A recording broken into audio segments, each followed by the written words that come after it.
buenas tardes, bienvenidos seáis a Alma y Rebelión. Aquí estamos con el señor Espectro, nombre, Chamberlain, es un placer. nombre de guerra y bueno, un gran hombre que ha venido a combatir, a ayudar a esta tierra de Ucrania. Y vamos a escuchar su historia, su vida, sus orígenes, su experiencia en el ejército de Colombia, que ha sido para él casi todo con la familia, casi todo para él. Y bueno, vamos a empezar preguntándote por cómo fue tu infancia, tus inicios, dónde naciste, ¿qué te puedes decirnos de eso? Soy de una familia muy tradicional, mis padres casados por la iglesia. Afortunadamente fui criado con unos principios claros, con unos padres que me brindaron mucho amor y apoyo desde el principio. Entonces, la base fundamental de toda vida del ser humano es su núcleo familiar. El núcleo familiar es importantísimo y afortunadamente mi núcleo familiar fue muy unido. Mis padres siempre fueron los que fueron mi ejemplo a seguir.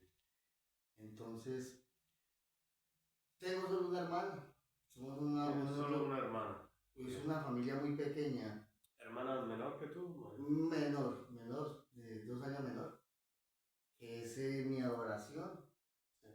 Esa mujer, mi hermana es, te lo voy a resumir. El tipo de mujer que es mi hermana es la que yo quisiera conseguir como esposa. Porque es un ejemplo de mujer. Entonces es esa tradición, digamos, de la señora de casa con principios. Ya pues con mi hermana ya pues las cosas han cambiado. Entonces, pues es profesional, es abogada, trabaja en un sector que es de la defensa. Y yo no me canso de felicitarla por todos sus éxitos, sus logros. Sí. Entonces la admiro demasiado y la quiero mucho. Oh, tremendo. ¿Y en qué lugar naciste exactamente de Colombia? Mi lugar de nacimiento es una ciudad intermedia, una ciudad que se llama Ibagué, Ibagué, Tolima. Es una ciudad de unos 3.000 habitantes. Una ciudad intermedia, está en vehículo a unas 3 horas en vehículo de la capital de Bogotá. Es una ciudad de calor, por el piso térmico está a 200 metros de nivel del mar, tiene mucho calor. Son 365 días de calor, pero es un calor agradable, no es sofocante y es muy turístico. Una ciudad muy bonita, una ciudad pequeña, para que allí crecí, estudié, mi familia de allá, de esa ciudad. ¿Alguna anécdota, algo que nos pueda indicar un poco cómo fue esa infancia en ese lugar? ¿Es un lugar de selva? No, es trópico y de esa ciudad pues la mayoría de recuerdos, estoy allí, mis compañeros de colegio. De pequeño fui muy loquito, muy loquito. Una vez me fui en una anécdota. Un estudiante difícil. No, era muy buen estudiante. O sea, académicamente era excelente, pero disciplinariamente sí tenía mis falencias. Era inquieto, bastante inquieto, pero se compensaba con los resultados en el boletín. Entonces los profesores ya no me decían nada y no tenía que esforzarme mucho, digamos, para estudiar. Un tema vamos a hablar de la Segunda Guerra Mundial, o bueno, un tema en general. Entonces yo con una sola leía ya, entonces no tenía que estudiar mucho. Y me regaban prosa durante las clases, entonces los profesores me perdonaban las fallas. O sea, que tenías una inteligencia natural, una memoria natural. Y mis padres me inculcaron mucho desde pequeño la lectura. La lectura es fundamental. Me encanta leer y la persona que lee tiene los conocimientos. Por favor. La lectura es fundamental. La persona que lee puede compartir cualquier tema, cualquier conversación con cualquier tipo de persona cristiana en cualquier parte del mundo. Eso está muy claro. Bueno, estoy que reviento por dentro porque mis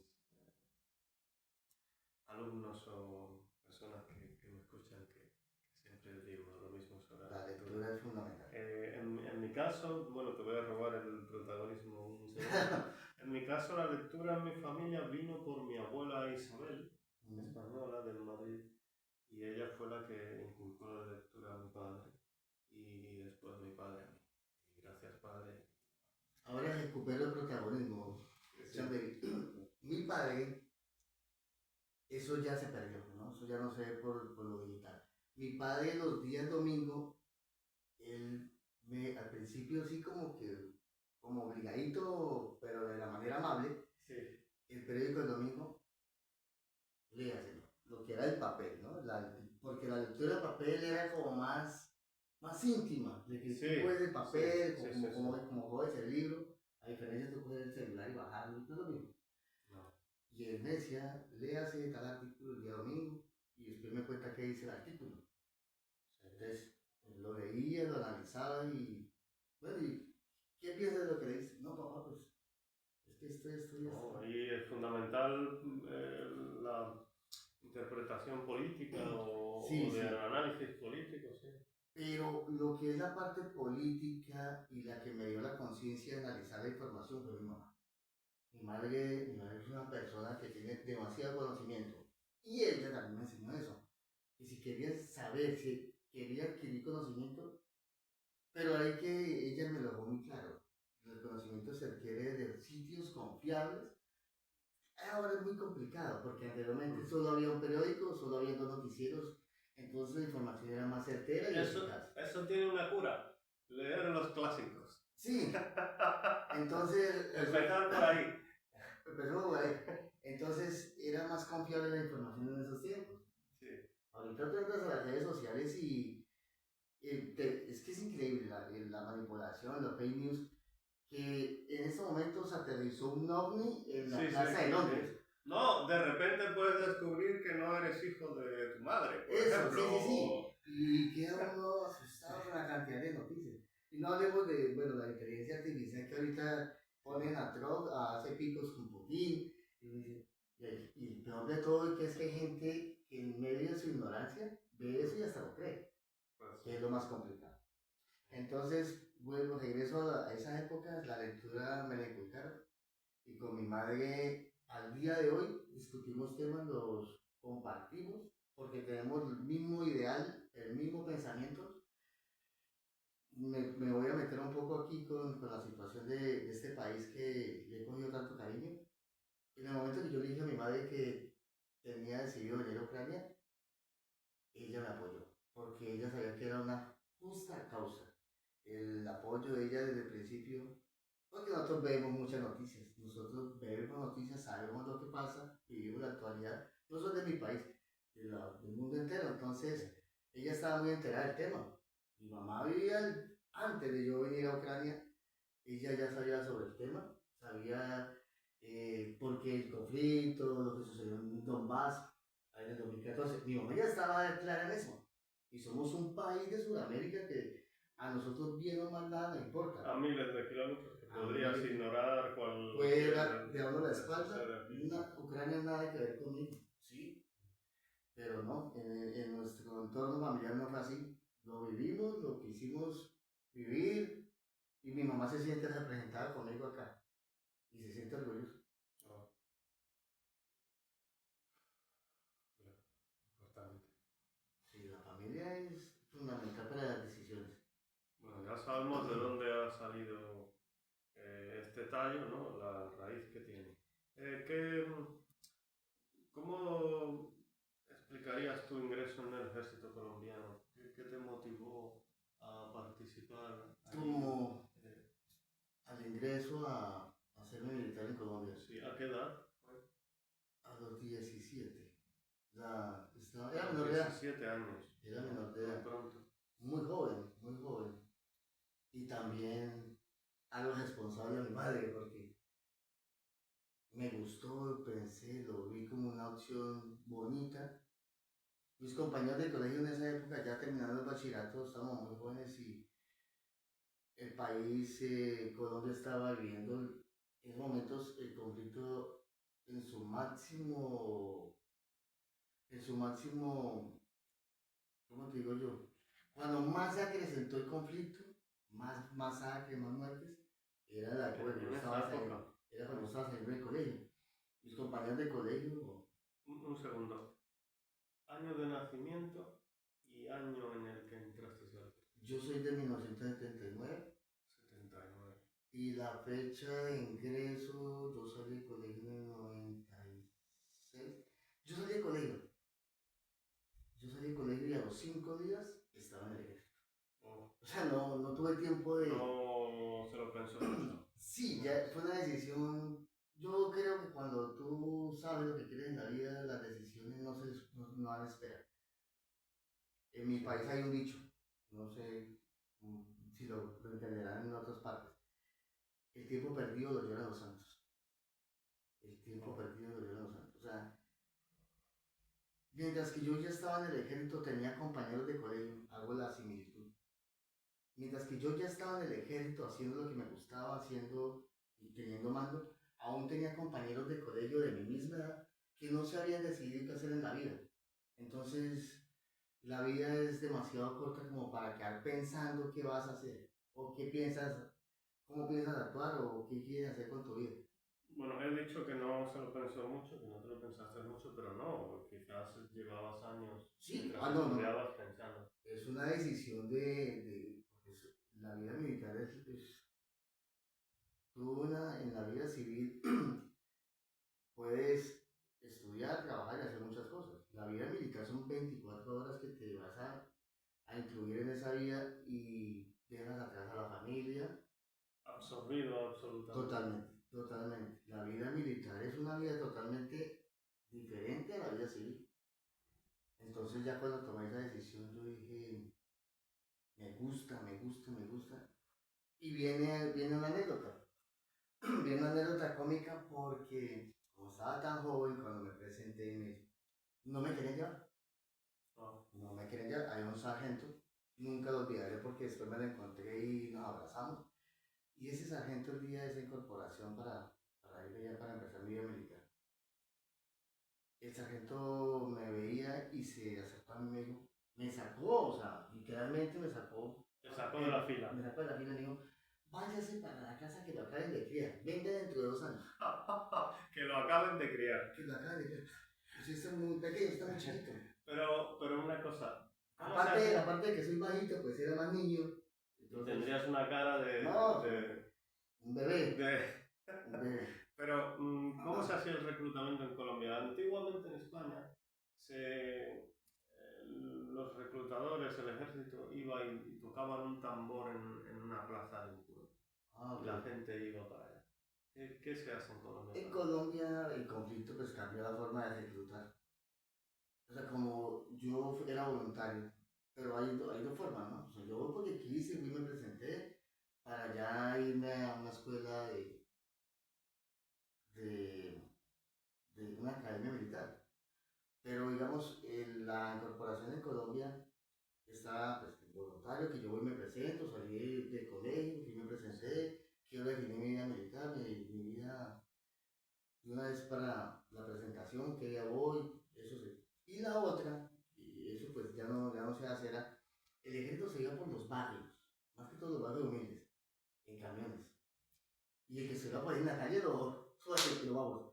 Y lo embarcaban en un camión y resultaba en el otro extremo del país al otro día, prestando su servicio militar que eran 18 meses. Alejado de la familia y todo, cuando el muchacho llamó a la mamá ya estaba muy lejos, ya estaba muy lejos. Entonces regreso a la anécdota y el señor me sacó un sargento mayor, me sacó y no, vaya que lo acaban de decir. El tipo me saca y él se despidió y yo di la vuelta y volví me metí. Volví me tácticas ya. Decir, ya se lo tenía clara. Le di la vuelta al tipo y me decoré. Bueno, y esas filas eran de corporación y es un trámite largo, tedioso. Yo no sé cómo me volvió a ver. O sea, te volvió a ver. Me volvió a ver. Y el man se cogió la cabeza y dijo, regresa a mi puesto en la fila. Venga, venga, que se vaya para la casa, ya le dije. Ya le dije. Y yo, sargento, pero ya me han dicho que era un sargento.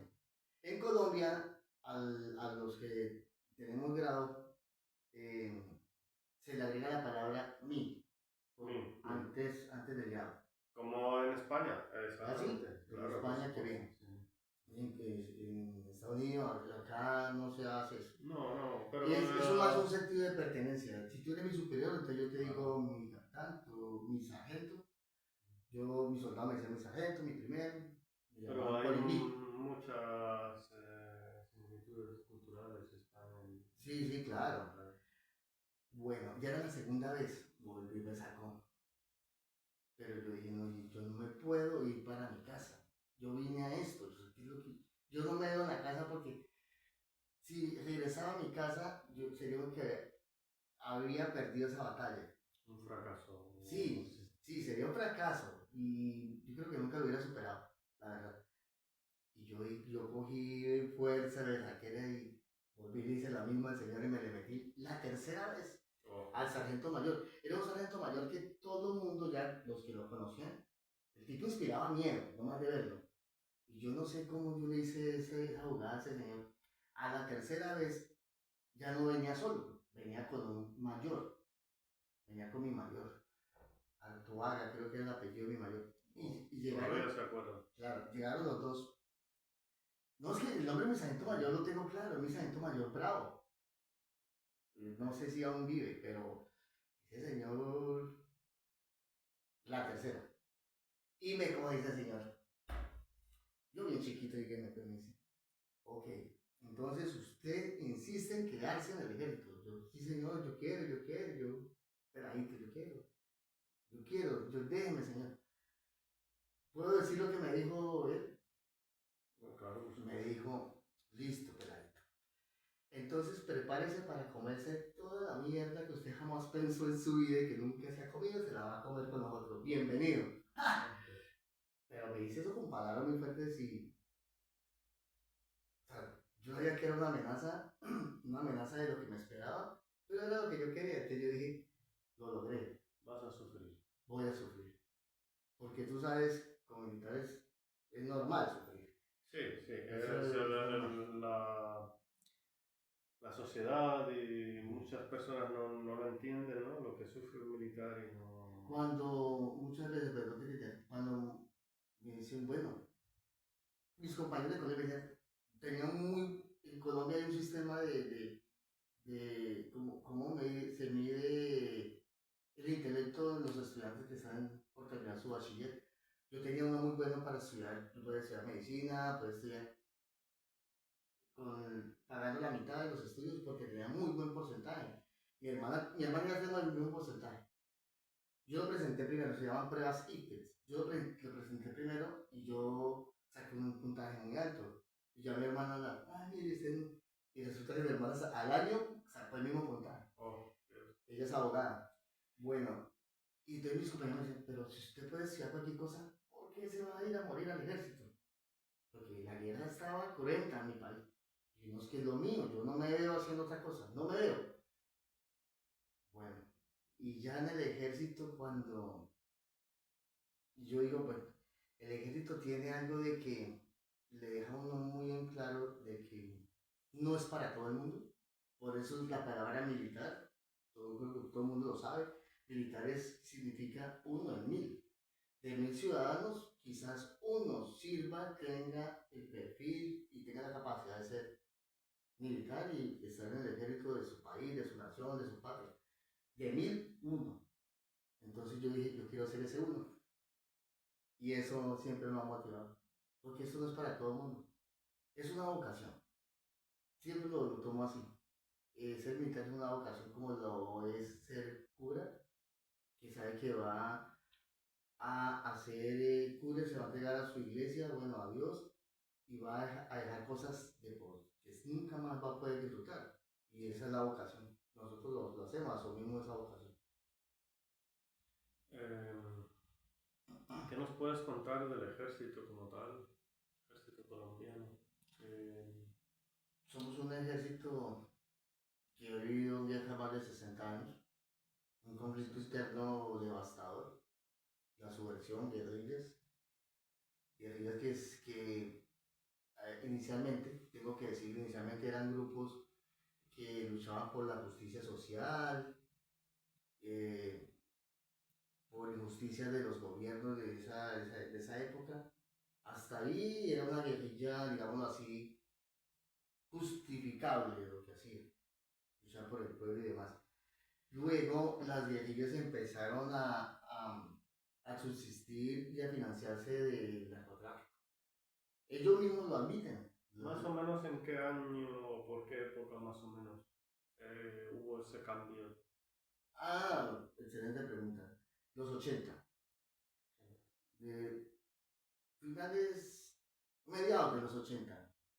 El negocio del narcotráfico lo asumió la guerrilla como su medio de subsistir y vio que funcionó y que era el negocio perfecto porque el narcotráfico es un negocio inmenso a nivel mundial y empezó a ser el combustible de la guerra, de las guerrillas con nuestro ejército, con mi ejército, fue el narcotráfico. Al día de hoy el narcotráfico sigue siendo el mayor combustible, el mayor eh, Sí. sustento para ellos mantenerse en el conflicto. Sí, y además creo que lo apuntas porque quizá hay una degradación mayor de la manera de actuar de la guerrilla por el hecho de traficar con drogas Claro. o utilizarla. O sea, la guerrilla en este momento es una guerrilla sin ideales.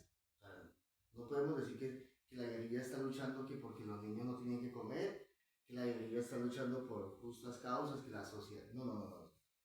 Te lo digo como colombiano primero y como ex miembro de la fuerza pública.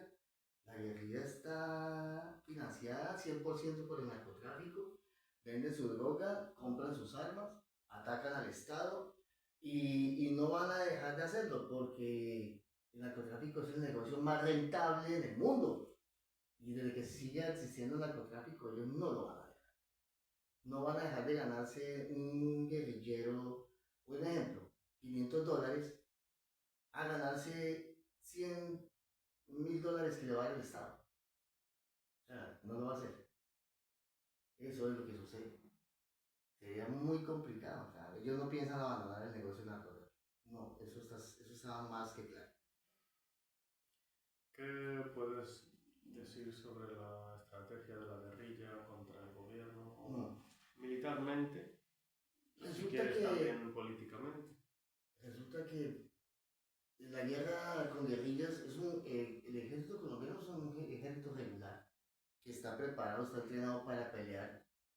Que todos los ejércitos del mundo están creados para eso. Cada ejército de su nación está destinado a combatir a otro ejército similar, ejércitos regulares. Sí. Cuando un ejército regular entra en una guerra de guerrillas, como sucedió con Estados Unidos en Vietnam, que luchaba con grupos insurgentes en la selva, la táctica es totalmente diferente. Cambia, la estrategia cambia. Porque nosotros estamos entrenados, ejemplo, el ejército de Colombia está entrenado para pelear con el ejército del Ecuador, el ejército del Perú, pero no tiene el entrenamiento inicial para hacerlo con sus propios conciudadanos. Sí. La guerra de guerrilla es una guerra muy complicada. Colombia, pues obviamente nosotros ya estamos entrenados para combatir las guerrillas, pero el esquema es diferente. La artillería cambia, todo cambia porque nosotros tenemos que asumir las reglas de juego de ellos en el área de combate. Ellos utilizan estrategias, la emboscada, de minar un camino, no les interesa si va a pasar niños, si pasan niños, si pasan animales, no, minan un camino, o sea, es toda la mansalva, no hay un combate frontal que en la batalla, como entre dos países, dos naciones, no, siempre uno va a la trampa de ellos. La guerra de guerrilla es muy complicada, la estrategia es totalmente diferente. El ejército se adaptó a ese tipo de guerra, la guerra con guerrillas. Sí, el tema del... ¿Puedes hablar algo del tema de los anillos de seguridad y el uso de los helicópteros? Sí, ok. Nuestro ejército está muy bien preparado. Yo entrené con los norteamericanos en operaciones de asalto. La guerrilla utiliza unos campamentos en medio de la selva donde lleva a sus secuestrados. Y los secuestrados en esos campamentos están como en un campo de concentración nazi. Y no estoy exagerando. Amarrados con alambres de púa a árboles. Sí. Es impresionante. Y ese campamento donde tienen sus secuestrados, donde tienen sus bodegas de coca para sacar y comprar armas, todo eso. Obviamente, pues ese centro donde tienen esa operación ilícita, ¿no? Esa operación ilícita, tienen que cuidarla. Entonces está el centro donde hacen ellos sus cosas, sus fechorías. Y alrededor empiezan a estar unos anillos de seguridad. Yo estuve en operaciones de asalto aéreo donde un solo campamento tenía hasta 5 anillos de seguridad alrededor de ese campamento. Dependiendo de lo importante y las personas de valor que tuvieran secuestradas o la cantidad de dinero que tuvieran, así eran los anillos de seguridad. Yo estuve en operaciones que eran 5 anillos de seguridad que tocaba romper para poder llegar al objetivo. ¿Y cómo pueden cómo pueden vigilar un área tan grande? Y en la selva estamos hablando. Sí, Colombia es un país que tiene todo tipo de geografía. Hablemos que sea un llano, por decirlo así. Entonces el primer anillo de seguridad, pues, como lo dice un anillo, es alrededor de ese... Y utilizan en el primero, para que cuando llegue la tropa de infantería del ejército, se encuentre con ese primer anillo. Ese primer anillo está, está configurado de tal forma de que sea una oleada para contrarrestar el ataque del ejército, porque el ejército entra a la ofensiva, y son niños, utilizan niños, gente obligada que se han llevado reclutado ilegalmente, niños que se robaron de las fincas de sus padres, los llevaron, los entrenaron y los educaron para asesinar a los soldados. Y entonces los ponen de carne de cañón en el primer anillo de seguridad. Y como, estoy hablando de un sitio donde estuve de 5 anillos.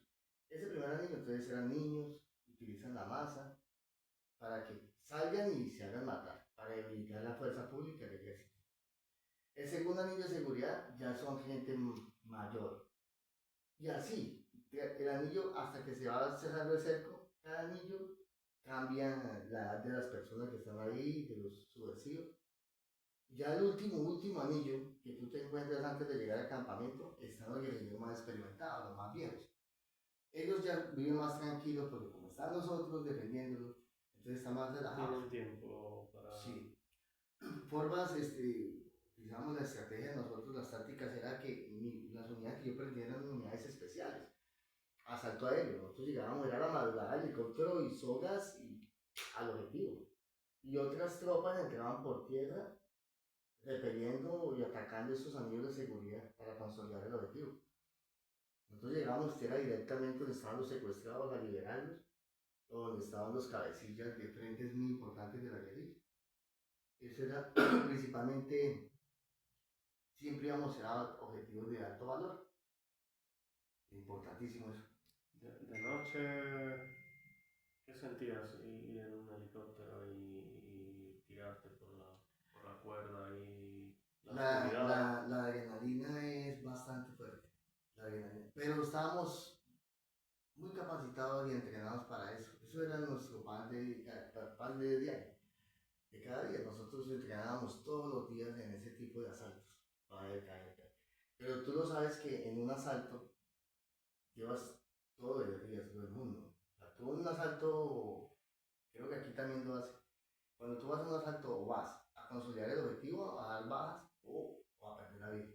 No hay más. O sea, en un asalto y en asalto aéreo hay otra cuestión que se le anexa, es que tú puedes, antes de pisar tierra o bajar la soga, un cohete, un lanzamisil, tumba el helicóptero. Entonces no te alcanzan ni a bajar del helicóptero y derriban el helicóptero y ahí mueres. Entonces, la desventaja. ¿Alguna vez llegabas con el helicóptero y ya te estaban disparando? Muchas veces, muchas veces.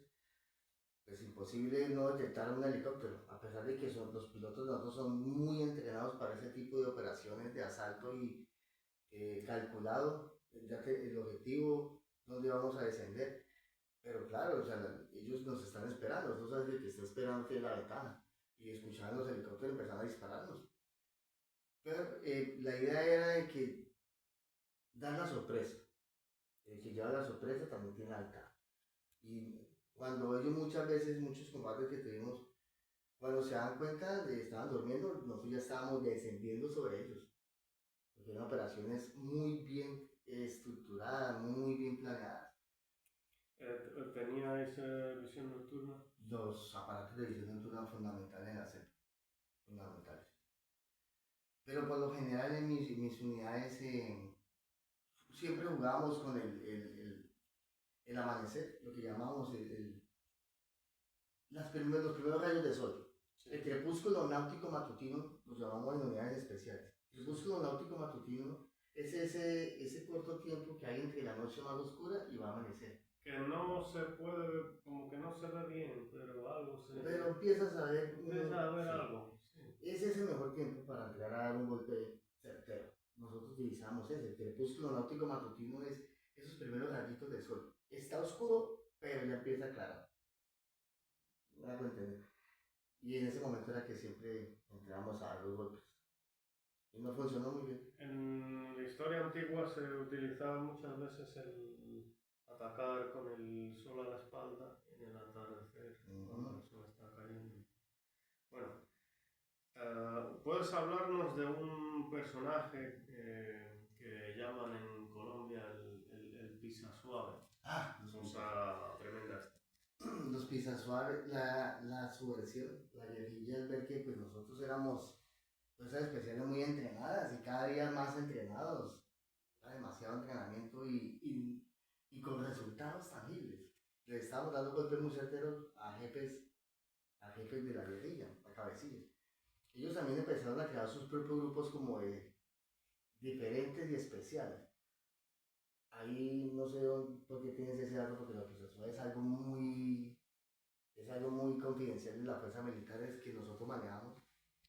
Yo lo viví, nunca lo vi, lo sentí, lo escuché, pero nunca lo vi.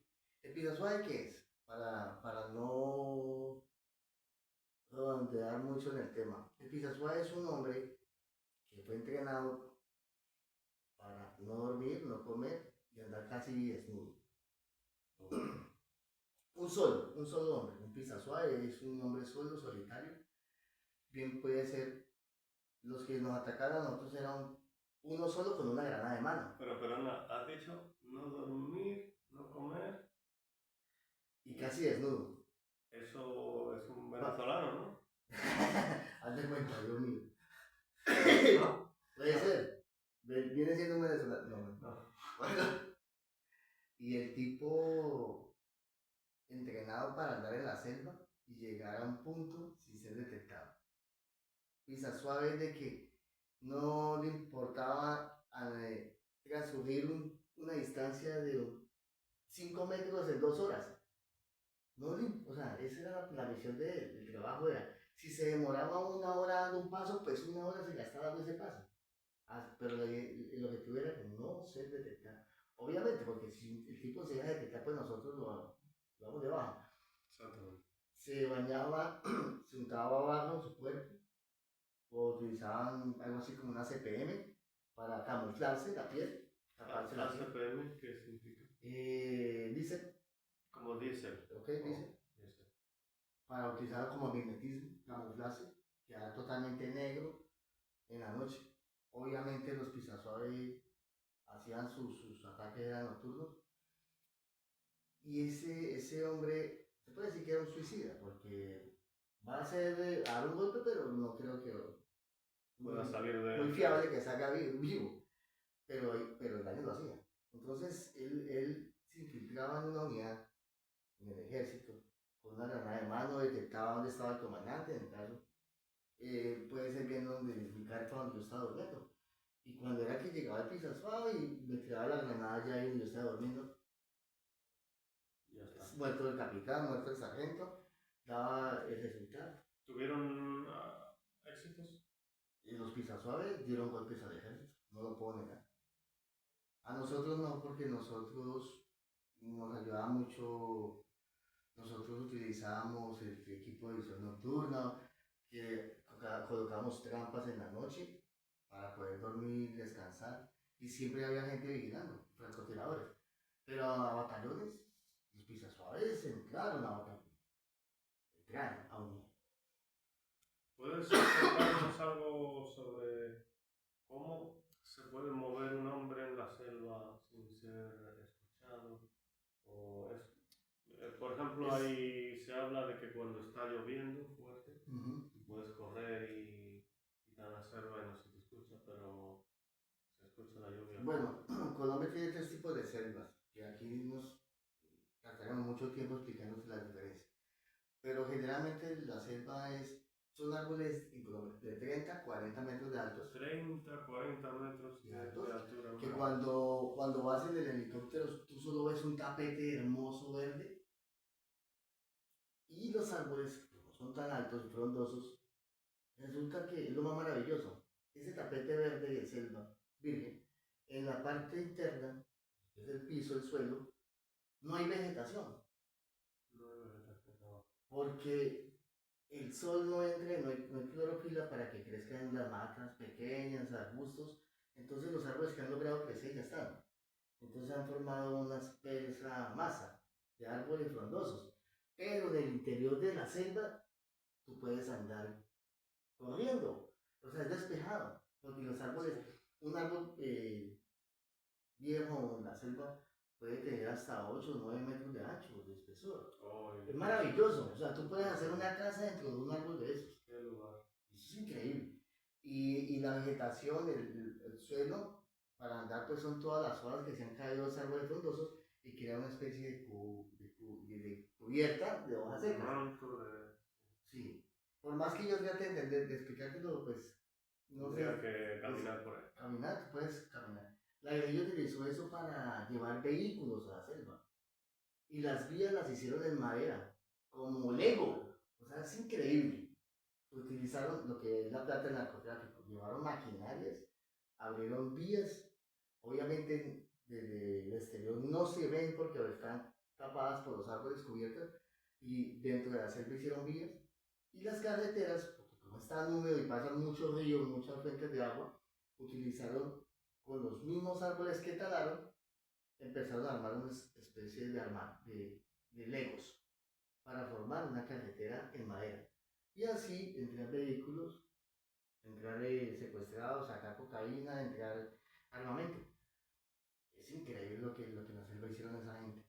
Esa época fue el área de extensión, que fue muy famoso en Colombia, que el gobierno se dio un territorio para la guerrilla, para adelantar un proceso de paz que no se llevó a cabo.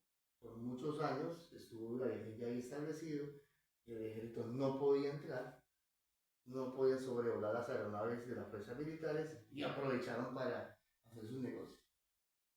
Como una especie de pacto de alto al fuego.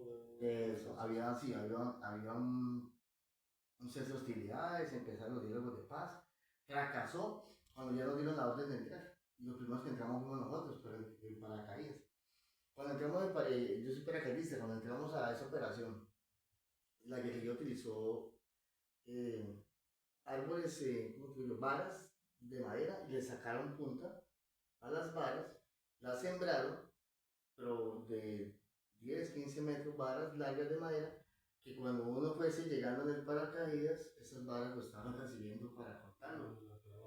Sí, entonces tú te entrenabas con esas varas. Entonces tocó seleccionar bien el terreno donde íbamos a llegar, íbamos a hacer las caídas, desembarco.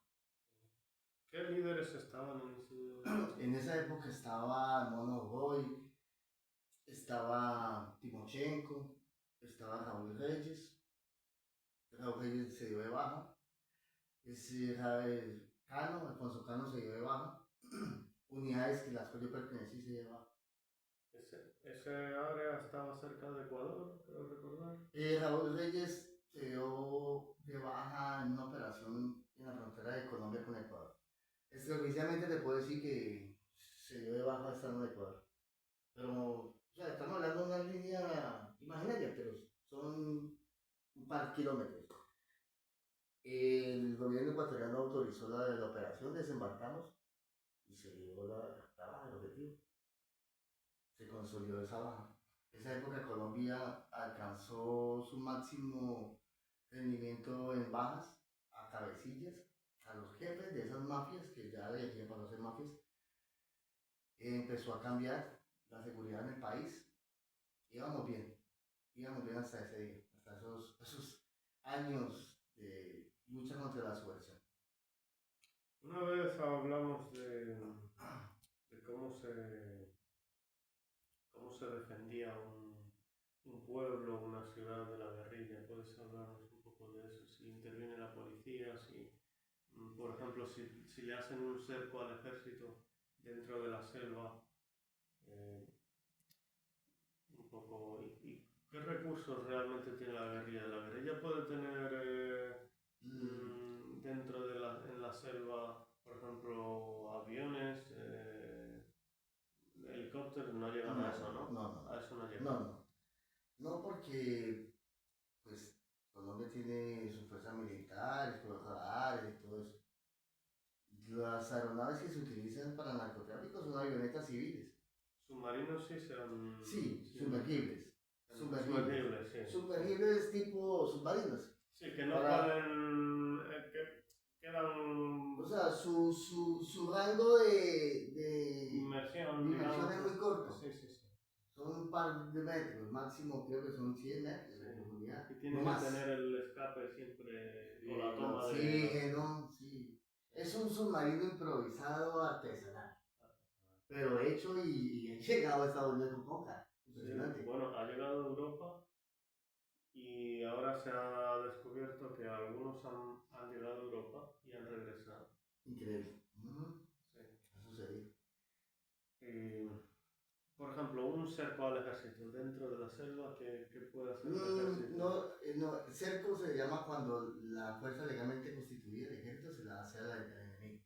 Ellos hacen es la emboscada, es el término. Ellos emboscan la tropa, hacen sus trampas, todo es la trampa la cual no le da oportunidad de reaccionar al ejército, utilizando pues sus mañas, sus artimañas.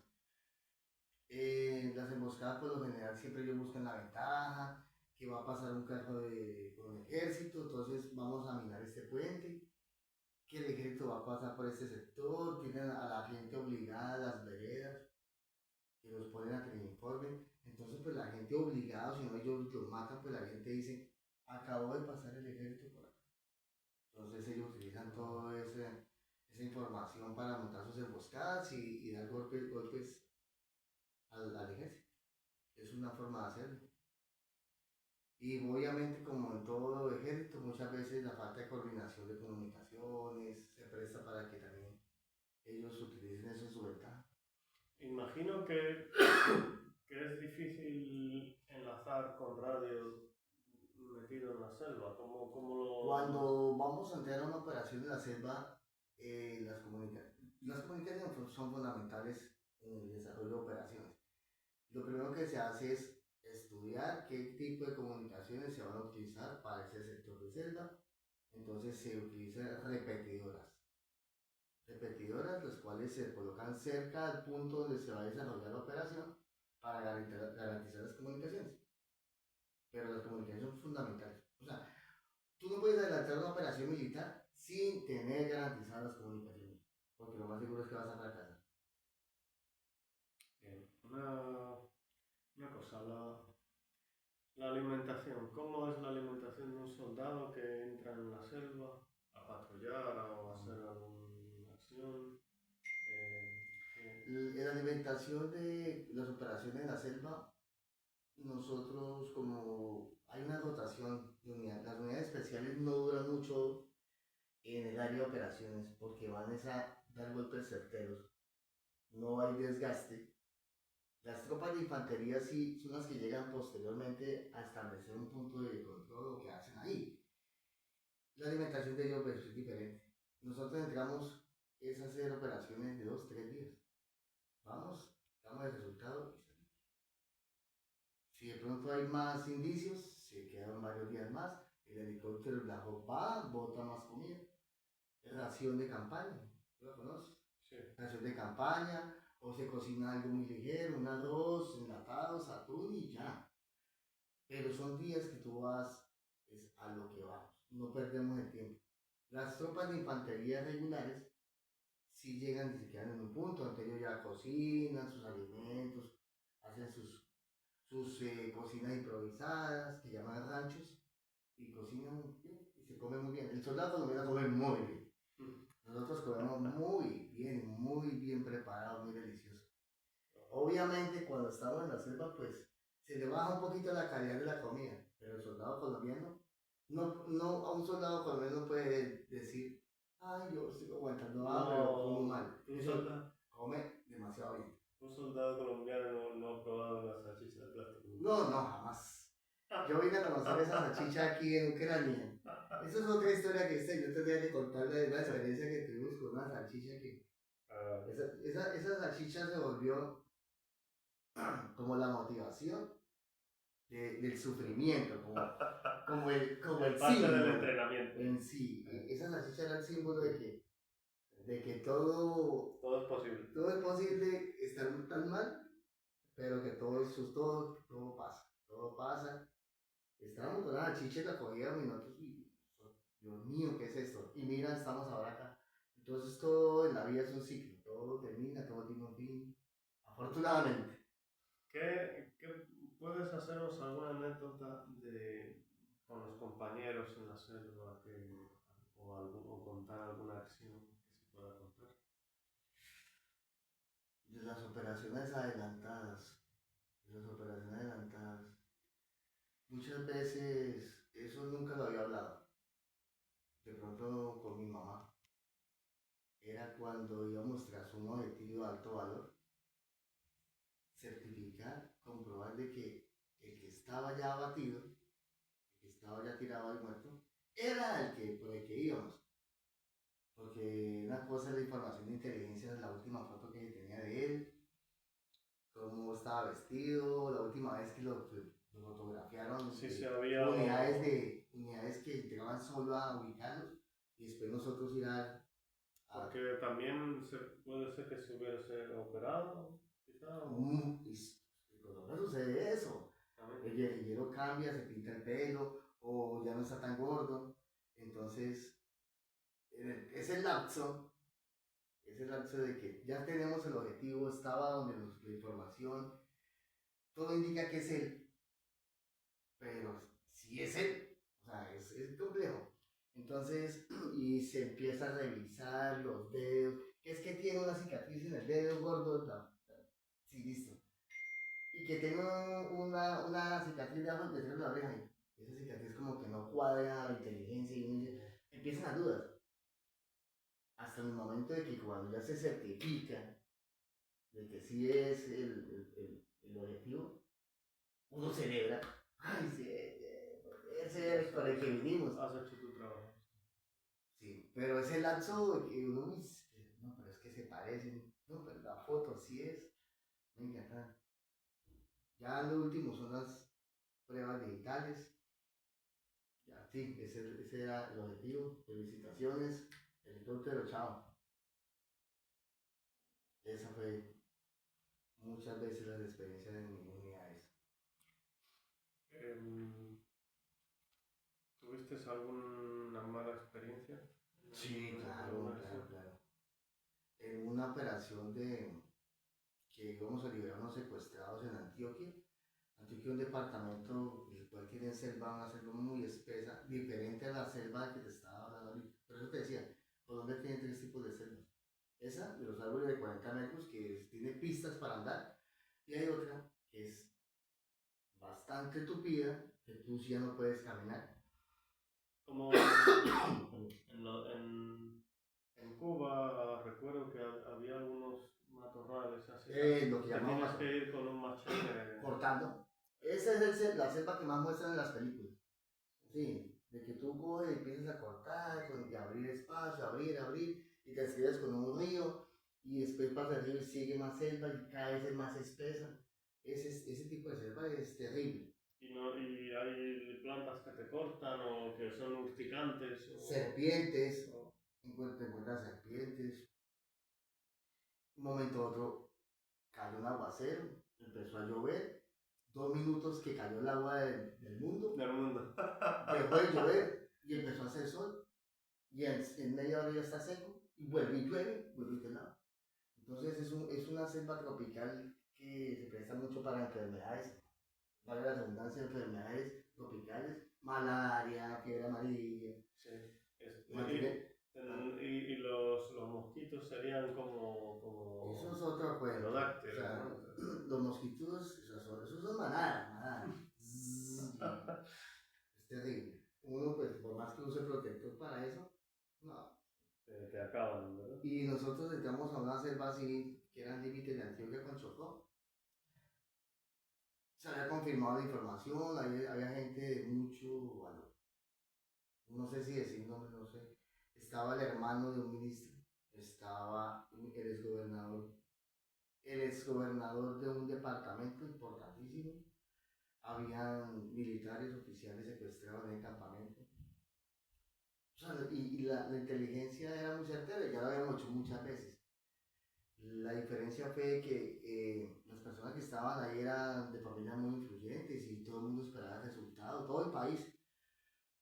La información se filtró que nosotros íbamos a hacer el desembarco aéreo.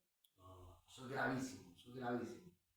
Posteriormente la operación, porque fue un fracaso, no por mis hombres, no, en ningún momento. Nosotros simplemente seguimos órdenes, analizamos la información y hacemos los ataques, los desembarcos y demás, la estrategia. Pero las decisiones vienen de arriba. Y la información inicial viene de arriba, dónde estaban los secuestrados, todo eso, ¿tú entiendes? Y desembarcamos bien. Una noche anterior, como te explicaba, nosotros siempre quedamos en el crepúsculo. Nosotros llevamos una noche anterior, había un guía que conocía la zona, un camino para llegar al campamento donde estábamos secuestrados. Y esa noche anterior yo me sentí incómodo con la información y con ese guía. Yo me sentí incómodo, yo no me cuadraba. Siempre uno de comandante tiene como ese sexto sentido de que ya la experiencia lo curte a uno y uno ya sabe cuándo las cosas van a funcionar y cuándo no. Y esa noche anterior le dije a mi radiooperador, el soldado que me garantiza las comunicaciones, y le dije, hermano viejo, yo siento que mañana no nos va a ir bien. Yo soy un hombre, sí, tú me conoces, o sea, yo a todo le pongo buena cara. O sea, yo a todo le pongo buena cara, hasta el momento más difícil. Pero ya esa noche dije, no me cuadra, esa información no me parece tan eficiente. Y ese guía que nos iba a llevar al objetivo no me daba confianza. Y esa noche estuve intranquilo. A las 4:40 de la mañana reuní mi grupo especial, los que íbamos a entrar de primero, y le reiteré garantizar la distancia, no pegarse, bueno, lo que siempre un comandante. ¿Ibais un helicóptero o dos? No, el desembarco en helicóptero ya lo habíamos hecho precisamente para que no nos detectara y no nos escuchara el enemigo. Porque el terreno era muy difícil, los helicópteros no podían maniobrar sobre el campamento. Entonces decidimos a 5 kilómetros del campamento el objetivo desembarcar y el resto caminarlo por el terreno, avanzar en infantería. Y eso fue lo que hicimos. 4:40 hablé con ellos, empezamos a caminar. A las 5:10 de la mañana, en algún camino, le pregunté al guía, le dije, no hay otra forma, no podemos subir esa montaña para no pasar por ese camino, porque era una montaña, una pared, el camino y un despeñadero que llamamos, no sé, vacío, al fondo hay un barranco que en la parte inferior hay una quebrada. O sea, era ese camino. Entonces yo dije, no importa, subamos a montaña. Y que nos dieron la orden, no siga por ahí porque no hay tiempo de llegar con los secuestrados. Claro, veías que era cantado, digamos, que era obligatoriamente. Era un punto obligado. Crítico. Los puntos obligados son críticos y tú ya pueden estar esperando ahí fácilmente y tú. La desventaja la llevas tú cuando vas por un punto obligado. A las 5:15, mi soldado puntero, el de la avanzada, me dice, veo algo, la ven y mirábamos, se veía como un montón, como unos 20 metros, se veía algo ahí. Cuando yo llamo a mi otro soldado, el de comunicaciones, eso que parecía un montón, era que el tipo estaba cubierto como con una manta, de esas que utilizan térmicas, para el frío, quién sabe cuántas horas llevaba ahí esperándonos. Cuando el tipo ya nos detectó, el tipo corrió, una curva corrió, nosotros avanzamos. En el momento que nosotros avanzamos detrás del tipo, hace la activación del primer campo minado. Yo, en la primera bomba, la primera mina, murieron los dos punteros. Bueno, pasaron los dos, yo iba de tercero, quedábamos heridos, mi radiooperador y yo. O sea, la primera explosión mató los dos, en la segunda explosión quedamos como en la mitad, entonces nosotros dos solo heridos, y en la tercera explosión fueron 4 los muertos. En total fueron 6 soldados, 6 soldados que me asesinaron en esa operación. Y está en Google. Esa operación fue en Antioquia, fue para liberar al gobernador de Antioquia, Aníbal Gaviria. Aníbal Gaviria y Echeverri Mejía. Tú buscas por Google, muerte de Echeverri Mejía en operación militar, ahí salimos nosotros. Me mataron esos soldados, no había apoyo aéreo, yo estaba con esquila en todo el cuerpo, mis soldados de las comunicaciones, el ojo por fuera, cosas así de guerra. Y no hay que ser tan específico. Yo pensé que había perdido las piernas porque no las sentía y era que las esquilas pues, hacían que no sintiera. Hasta el otro día hubo apoyo aéreo para sacarme.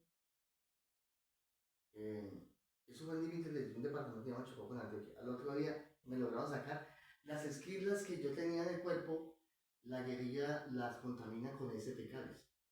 Con heces fecales. Ya las esquirlas dentro de mi organismo pues infectaron todo mi sistema sanguíneo. Entonces me dio sepsia, creo que es el término, sepsia generalizada. Sí. Entré en shock, después en coma, duré como 15 días. Que ya decían, no, la infección ya está regada. Me lograron quitar las esquilas, pero la infección estaba regada. Mucho antibiótico y todo. Mi mamá fue a despedirse de mí y me salvé de esa y acá estoy. Yo lo resumí. Entonces, la guerra es terrible. Y acá es otro tipo de guerra totalmente diferente. Pero el principio de la guerra, tú lo sabes más que nadie, el principio de la guerra siempre va a ser el mismo. Una infantería contra otra, un enemigo contra... Pero aquí pues, esta guerra tiene algo particular y que cambió todo el esquema de las guerras convencionales en el mundo, lo cambió la guerra de Ucrania, que fueron los drones. Eso es otra película aparte totalmente. La guerra de Ucrania y Rusia modernizó las guerras en el mundo, desgraciadamente. Cambió totalmente el conflicto bélico entre países, se cambió en esta guerra. Exactamente. Y bueno, es tremendo lo que te pasó. Cuando pasó eso, tenías otro... ¿Cómo te defendiste con tus compañeros ahí heridos? ¿Vinieron a atacarte? Llegó otra unidad que era la segunda escuadra, porque pues, nosotros manejamos un tipo de organización que es por secciones, destacamentos. El destacamento que venía en la retaguardia fue los que maniobraron, porque luego de que explotaron los campos, en el campo minado explotaron las minas, la guerrilla vino a rematarlos y a llevarse el armamento. Eso que me imagino, claro. ¿Cuántos hombres te quedaban después de perder 6? 6, me quedaba la mitad. Me quedaban 6, más o menos. ¿Tú estabas consciente? Esos 6 fueron. No. No, a mí la explosión no me permitía ver y yo solo escuchaba un zumbido. No, nada más. No.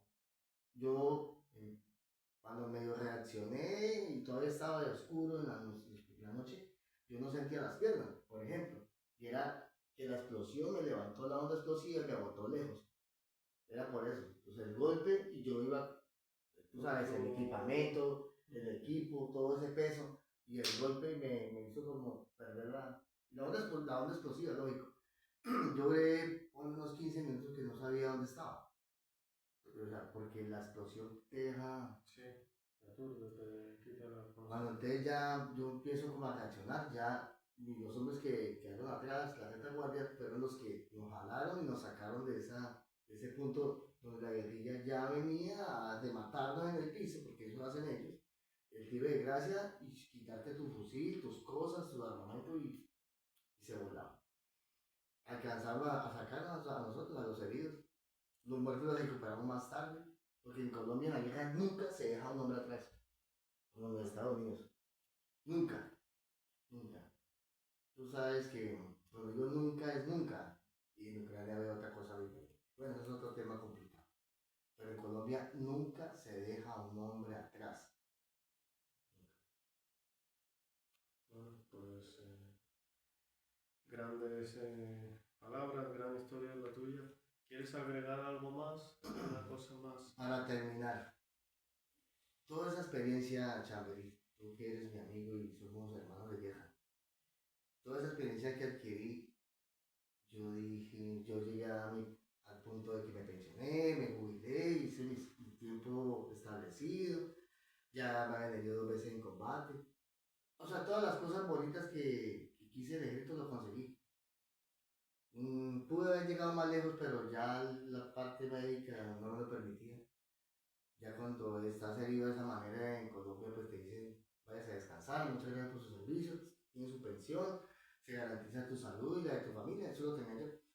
Yo me pensioné y yo dije, ya de ver todo este tiempo lo que sucedía acá, yo dije, yo quiero ir acá. Quiero ir a aportar mi experiencia. Algo puedo hacer yo aportar mi granito de arena para ayudar a esa gente, porque esa gente yo creo, y no los conocía todavía, no sabía qué tipo de personas eran los ucranianos, pero no me equivoqué, son excelentes personas, y este pueblo el pueblo ucraniano se merece un país en paz, un país justo, que progrese, se haga adelante. Entonces me motivé y yo dije, voy para Ucrania. Y pues uno llega acá y se encuentran muchas cosas diferentes. Lo que pensé de la gente, no me equivoqué. Es mucho mejor la gente como seres humanos, como la amabilidad, el cariño con lo que les reciben a uno. Y deseo que esto termine pronto porque este país puede salir adelante. Luchando y entre todos unidos puede ser un país que logre allá avante, salga adelante, venza a todos los enemigos que tiene y se vuelva a tener una potencia de Europa. Porque tiene todo lo que necesita un país para ser potencia. Lo tiene Ucrania. Bueno, pues muchísimas gracias por escuchar esta historia tan importante, tan interesante. Hablamos bastante experiencias. Cosas que no había compartido con nadie se contaron acá. Pero son cosas que la gente bonito que sepa. De mi país, de cómo la guerra afecta a todo el mundo, nadie está exento. Los que vamos a la guerra y los que están atrás, las familias que quedan atrás, todos nos afectamos. Y para terminar, la gente cree que a nosotros nos gusta la guerra. Nosotros vamos a la guerra es para conseguir la paz. Nosotros no queremos vivir en guerra toda hora. Nosotros somos militares, pero queremos la paz para nuestras familias, por eso vamos a la guerra. Eso es importante que la gente sepa. Muy importante. Claro. Sí. Bueno, pues muchas gracias, señores. Y el señor experto. Chamberín, hermano, me sacó información muy bien. Un abrazo y que tengan Gracias a todos. buen día.